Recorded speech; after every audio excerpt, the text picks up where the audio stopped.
Hey guys, welcome to Sketch A Day. I'm Spencer, where every day I give you something new and interesting about sketching and visual communication. And this is the third of a series of videos that cover the differences between the iPad Pro and the Surface Pro 4.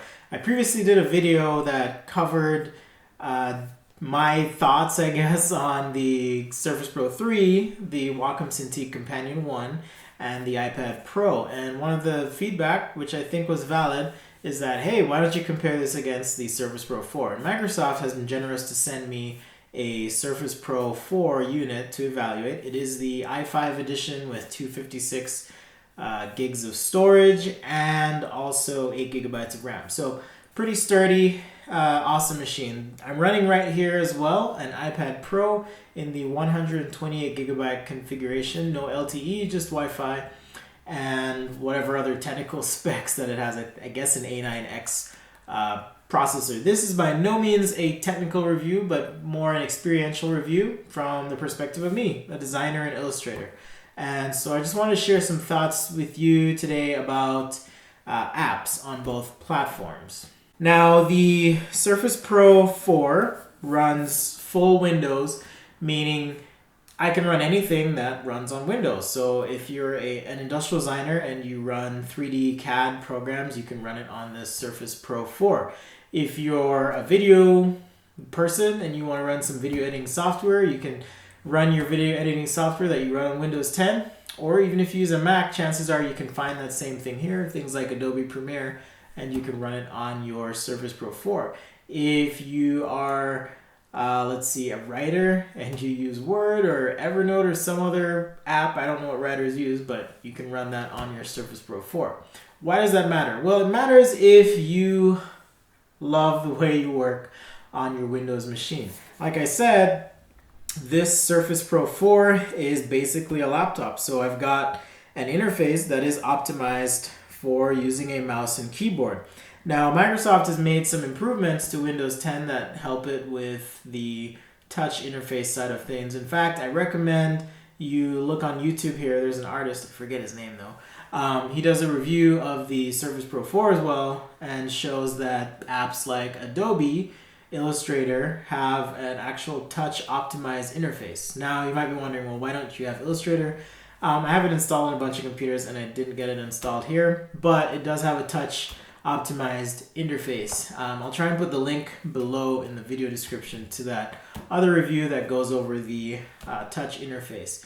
But there certainly is an opportunity for developers to optimize the interface for touch, because that's actually one of the things I do like about the iPad Pro. So if I go over to my iPad Pro here, I've got Sketchbook Pro running on my Windows machine on the left, and I've got Sketchbook Mobile running on the iPad. And this interface seems a lot more optimized for touch.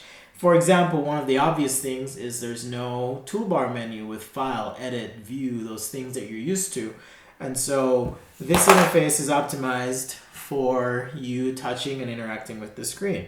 So even the layers window on the Surface Pro 4, it's not bad, right? It's not bad, but I can see where if you had a mouse or pinpoint stylus, it's a little bit more optimized. Now, you might be thinking, well, don't you have a pinpoint stylus for the iPad Pro? Well, yes, but it's a little bit different. So besides being optimized for finger input, the apps on the iPad Pro tend to be a lot cheaper than the apps for Windows 10. So for example, Sketchbook Pro on Windows 10 for a yearly membership is about $30 a year, versus on the iPad Pro where you purchase the app and you pay $3.99 for the upgrade and you have the full app. Well, and I say full app meaning it's still not on par with what you get on the desktop experience. For example, in Sketchbook Pro on the desktop, I'm able to pull in perspective tools in Sketchbook Pro so that I can draw in perspective. Now, this is something that is missing from the iPad Pro version. However, there are apps on the iPad Pro that give you a similar, though not on par experience. Procreate, for example, which I talk about a lot, is $5.99, And for $2.99 or $1.99, somewhere around there, you get access to the advanced features in that app, which do include a perspective drawing tool. It's a 2-point perspective or 3-point perspective tool, but nonetheless, for that price, you're able to get a similar experience to what Sketchbook Pro on the Surface Pro 4 is able to offer in terms of app capability.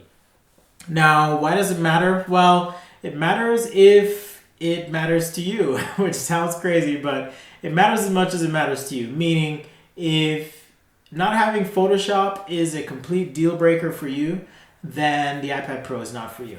If you must have Photoshop and Word and all the things that you're used to using on a desktop, then absolutely the Surface Pro is the better pick for you. Now, for me, in the way that I work as an artist, I tend to do some heavy lifting, as I call it, on my desktop computer behind me there. So if I'm jumping into a CAD program or I need to do my video editing, that kind of thing, I'll jump over to the desktop. Now, it doesn't mean that the iPad Pro is a bad thing for me. It just means that it provides a very specific function. And I'm okay with that personally. Having an art studio on the go, as I like to call it, my daily driver commuter car, most of the work that I tend to do tends to be the type of thing that I could start as a sketch and finish in the same program and ship to a client. So I'm not too concerned about composing a lot of sketches together or producing a video or doing CAD rendering all on this one machine. It's not by any means going to replace my laptop or desktop computer. However, it does fit a very specific niche of an all-powerful, maybe not all-powerful, very powerful creative tool, digital creative tool that is a familiar size, the size of a sheet of paper. Now, I'm going to give the Surface Pro 4 here a run over the next couple weeks, and I'm going to give it some time and be able to work with it, and I'll be able to give you some additional thoughts at that point. But for now, the iPad Pro has been kind of my go-to machine. So that being said, as I've said in other videos, it really just depends on what you like to do. I think there's a lot of potential, whether you're using the iPad Pro or the Surface Pro 4, for developers to really take advantage of the touch interface. I feel as though since iOS doesn't even allow a mouse input, that the menu items, the touch targets are really optimized for a very tactile, hands-on experience and interface. And as I've tried to adapt my creative process to this new paradigm, I've found that it's actually really good once you give it a chance and get used to it. I think some of the sentiment about the iPad Pro not being able to do real work stems from the idea that I don't have my quote-unquote real software with me, those things that I'm familiar with. Whereas I found that the aspects of creativity and creative output that I'm engaged in, I've been able to really fill those voids with some very affordable software. So I think the main differences between software on the platforms tends to be, well, one, price, and two, just a general philosophical or ideological, fundamental way of thinking about interaction. Whereas the Surface Pro 4, the software is optimized for both, with the exception of Illustrator, as I mentioned.